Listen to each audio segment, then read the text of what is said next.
Queasy Games Sound Shapes is one of the most unique, interesting, and beautiful games on the PlayStation Network. Wisely, Sony has ported it from PS3 and Vita over to PlayStation 4 in time for launch, and I'm pleased to report that it's the same excellent game on PlayStation 3's successor.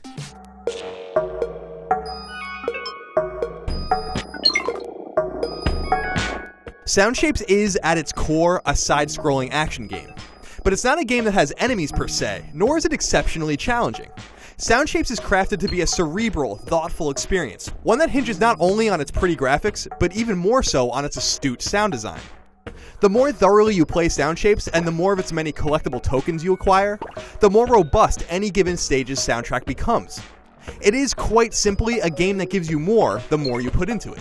What's so special about Sound Shapes is how accessible it is, while at the same time maintaining enough depth to make me want to keep on playing it. Death is incredibly common, but it's also forgiven in a millisecond. You just get bumped back to the last save point, which are basically on every screen. Mega Man, this isn't. Sound Shapes isn't about survival. It's about the experience of being completely riveted by the very act of playing. Its groups of stages, smartly separated into albums conducted by some famous musicians, including Beck, all have a different look and feel. Depending on how deeply you want to look into the level design, you may even say each album has a different message, too.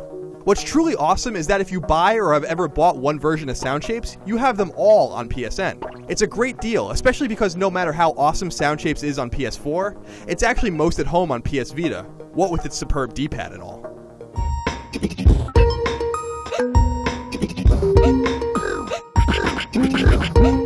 So yes, Sound Shapes is still as amazing as ever, and absolutely, positively worth your time, whether you're playing it for the first time or jumping in for another go. For the original Sound Shapes review on PS3 and Vita, head over to IGN. In the meantime, here's a clip of what makes this game so catchy.